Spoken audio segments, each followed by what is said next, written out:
La famille, aujourd'hui, nous plongeons dans un thriller mystérieux et effrayant de 2007, Disturbia, alors gardez les yeux ouverts et vos portes verrouillées. L'histoire commence sur un lac calme et ensoleillé. Cal est assis à côté de son père, Daniel. L'eau ondule pendant qu'il pêche, c'est paisible, trop paisible. Ils ouvrent un coca, des rires dans l'air. Un père et son fils partagent un moment parfait, mais les moments parfaits ne durent jamais. Sur le chemin du retour, Daniel plaisante avec la mère de Cal en se vantant de ses talents de pêcheur, puis, sorti de nulle part, un SUV fait une embardée devant eux, manquant de peu une voiture en panne. Daniel réagit rapidement, mais il est trop tard, le métal craque, le verre se brise, leur voiture se retourne, le monde tourne quand ils atterrissent, secoués mais respirant. Cal tend la main vers son père, le soulagement vacille pendant une seconde, puis les phares, du sang, l'épave, un énorme camion fonce sur eux, pas le temps de courir, aucun moyen d'échapper à l'impact est violent. Assourdissant, Cal se fraye un chemin à coups de griffes, du sang sur son visage, les poumons à bout de souffle, il se tourne vers son père, l'attrape, l'appelle par son nom, mais Daniel ne bouge pas, il ne répond pas et comme ça, le monde de Cal est brisé. Un an plus tard, Cal est assis en cours d'espagnol, la tête baissée, à moitié endormi, la voix du professeur n'est qu'un bruit de fond jusqu'à ce qu'il ne le soit plus. Il appelle Cal, exigeant son discours final. Cal trébuche sur ses mots, son esprit est vide, le silence s'éternise. Le professeur soupire, sa patience est à bout. Puis il le dit, la seule chose que Cal ne s'attendait pas à ce que ton père soit si déçu. Quelque chose à l'intérieur de Cal craque. Il ne pense pas que son poing touche le visage du professeur avant même qu'il ne réalise ce qu'il a fait. Des halètements résonnent dans la salle de classe. Le mal est fait, la salle d'audience est froide et suffocante, mais le juge voit au-delà de la rage, au-delà de l'erreur. Pas de prison, juste 3 mois d'assignation à résidence. Une cage, mais au moins familière. Le lendemain, le détective Parker arrive, attachant un bracelet de cheville clignotant serré autour de la jambe de Cal.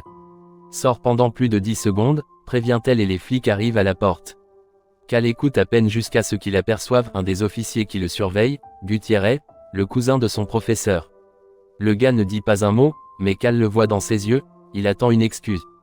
Au début, l'assignation à résidence n'est pas si mal. Cal passe ses journées à jouer à des jeux vidéo, à écouter de la musique à fond et à faire ce qu'il veut. Mais sa mère n'y croit pas.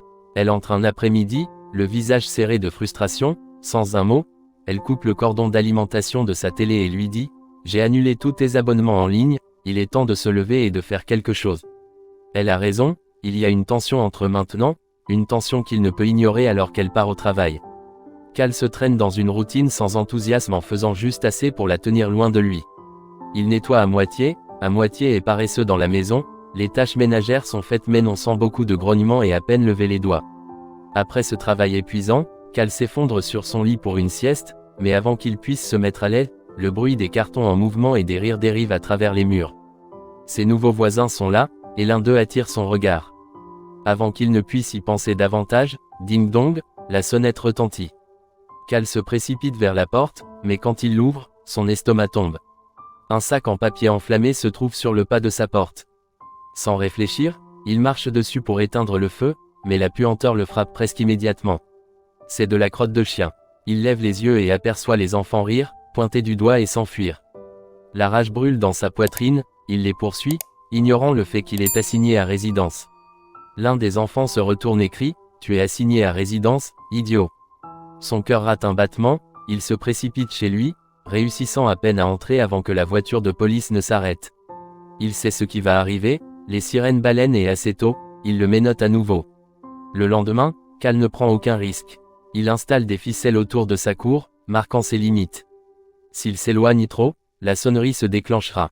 C'est le seul moyen de s'assurer qu'il reste en sécurité. Pendant qu'il attache le dernier nœud, quelque chose attire son regard. La nouvelle fille qui entre dans sa maison. Le cœur de Cal s'emballe, il ne peut s'en empêcher. Il se précipite vers l'ancien bureau de son père et de derrière la fenêtre, il l'observe.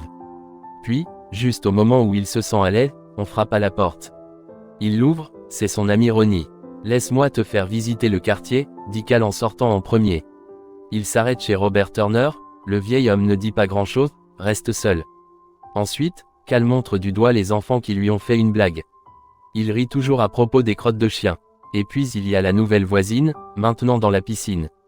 Elle attire l'attention, même des imbéciles qui ne l'admettraient jamais plus tard. Alors que la journée s'éternise, Cal est assis sur le porche, essayant de tuer le temps. C'est à ce moment-là qu'elle s'arrête à nouveau, la voisine. Son cœur saute un battement, il ne sait pas pourquoi, mais il se précipite vers la boîte aux lettres, faisant semblant de lutter avec les lettres. Ça marche, elle le remarque et s'approche, proposant de l'aide. Besoin d'aide, elle demande, un sourire amical sur son visage. Il hoche la tête, essayant d'agir cool, mais son esprit s'emballe. Elle se présente et pour la première fois, il entend son nom, Ashley. Plus tard dans la soirée, Cal se prélasse sur le canapé, la lueur de la télé éclaire la pièce. Les présentateurs de nouvelles parlent d'une affaire de personnes disparues non résolues. Ils disent que le suspect a été vu au volant d'une Ford Mustang des années 60 avec une bosse sur le côté gauche. Les mots restent en suspens dans l'air, faisant accélérer le pouls de Cal. Juste au moment où les nouvelles s'estompent, un bip fort coupe le silence, son téléphone.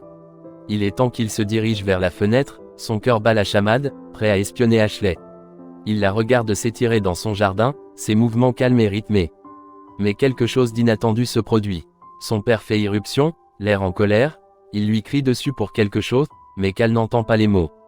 La tension est épaisse, Cal détourne les yeux, tournant son attention vers Robert. La maison de Robert est sombre, mais le bruit familier d'un moteur de voiture gronde à proximité. Cal aperçoit la Ford Mustang des années 60 garée devant, la bosse sur le côté gauche qui brille sous les lampadaires. Quelque chose à ce sujet, ça ne va pas avec Cal. Pourquoi la voiture de Robert correspond à la description des suspects? Son esprit s'emballe, des pensées inquiètes s'accumulent. Le lendemain matin, Cal feuillette le journal, ses yeux scrutent les gros titres. Il y a plus sur l'affaire de la femme disparue, les détails sont effrayants. C'est comme un puzzle qu'il est déterminé à résoudre. Cal décide d'impliquer Ronnie, ensemble ils creusent plus profondément. Ils apprennent que les circonstances autour de la femme disparue sont étrangement similaires à une série de meurtres-enlèvements qui ont eu lieu à Austin il y a 3 ans. Les flics n'ont jamais attrapé le gars, mais ils ont trouvé cette corps dans la maison où le tueur avait été. Aucun indice sur son identité, bien qu'après un certain temps, l'affaire semble leur glisser entre les doigts. Ils perdent intérêt, mais le sentiment lancinant que quelque chose ne va pas ne disparaît jamais. Le lendemain, Ronnie est fini et ils sont de retour espionner Ashley. Cette fois, elle nage dans sa piscine, l'eau scintille sous le soleil. Mais ils ne peuvent pas en profiter longtemps. Ashley les surprend en train de regarder avec panique, ils plongent pour se mettre à couvert, se cachant derrière buissons. Puis la sonnette retentit et leur cœur saute un battement.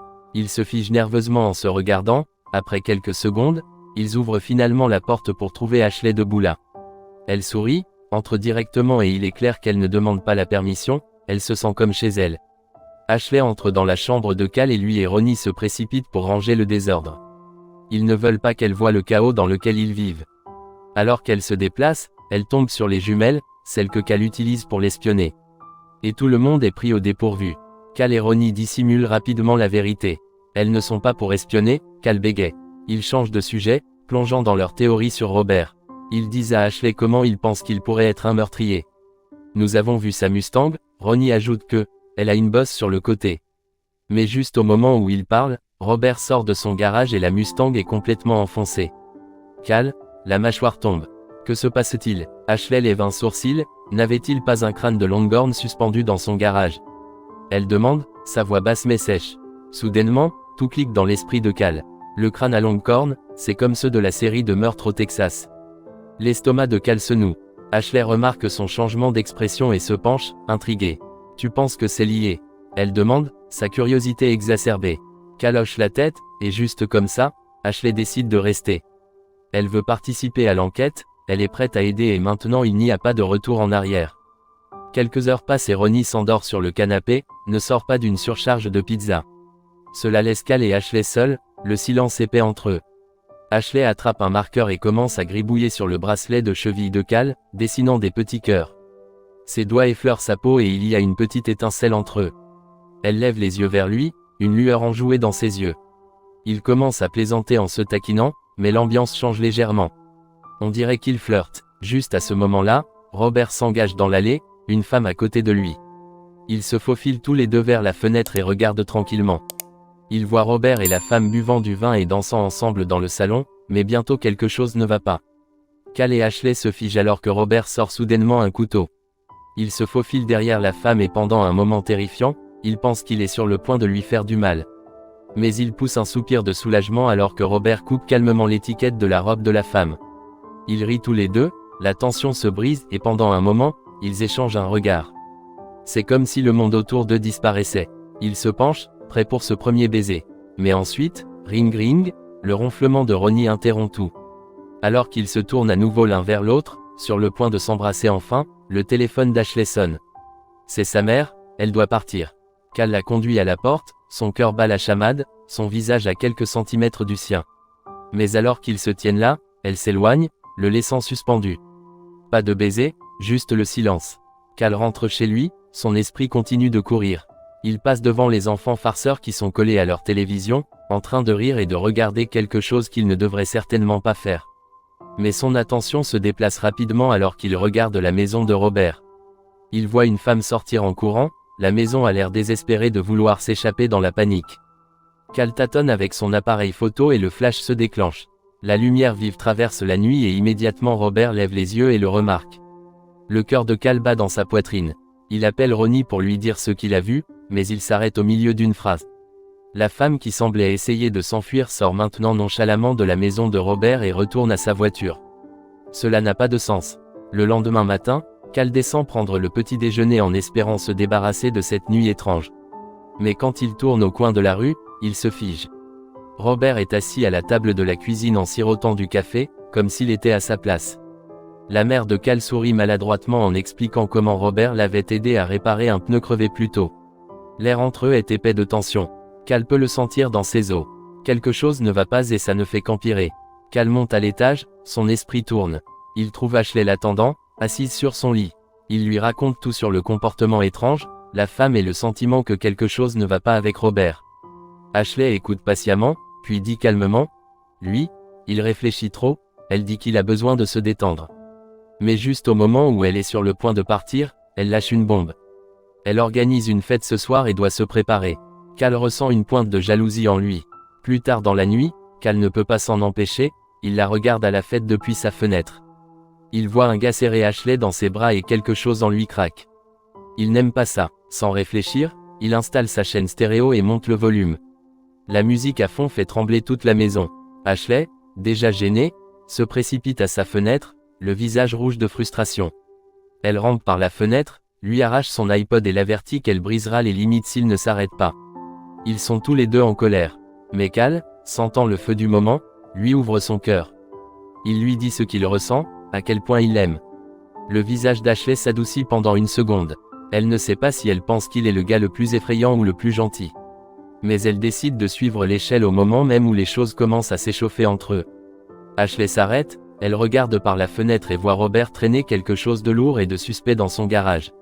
Le lendemain matin, les trois amis décident qu'il est temps de découvrir ce qui se passe vraiment.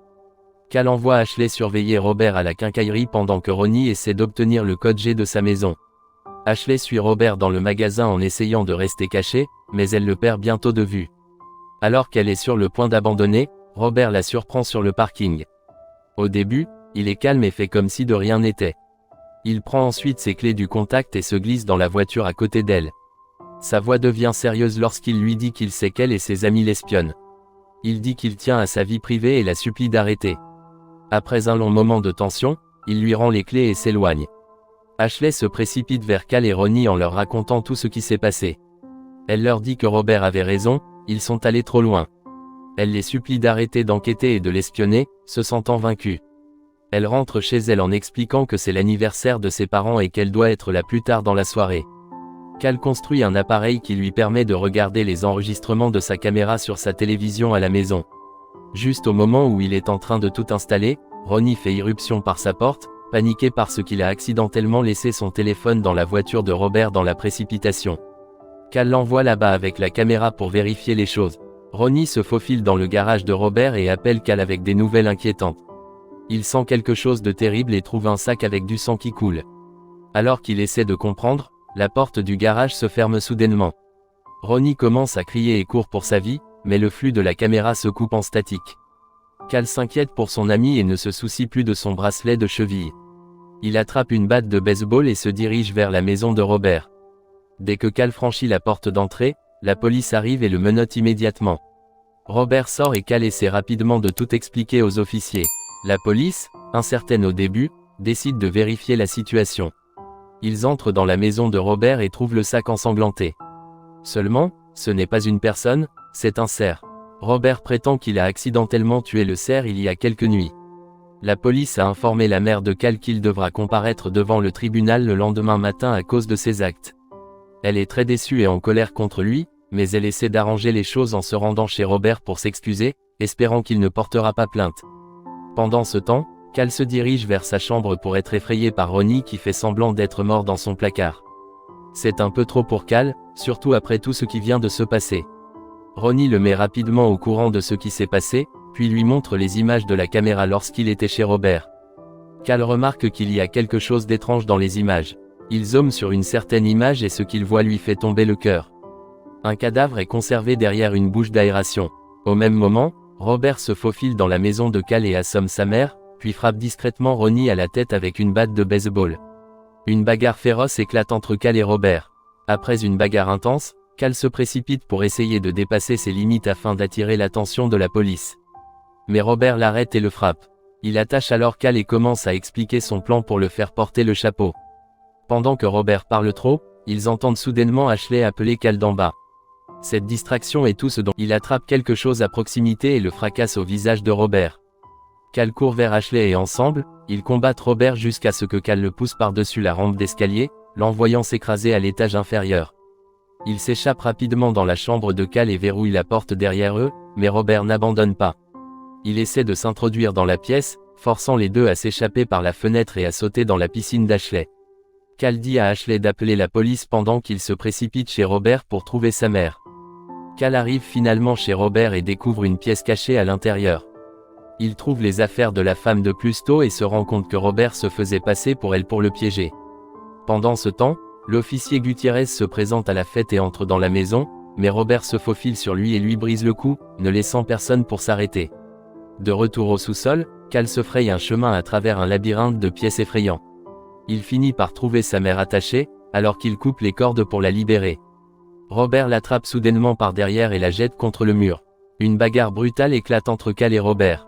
Robert plaque Cal contre le mur et juste au moment où il est sur le point de l'achever, la mère de Cal poignarde Robert à la jambe avec un tournevis. Avec cette attaque surprise, Cal attrape des ciseaux à tête et poignarde Robert dans l'estomac, l'envoyant s'écraser à travers un plancher cassé dans une flaque d'eau remplie de cadavres. Cal et sa mère sortent de la maison, soulagés et heureux d'être en vie.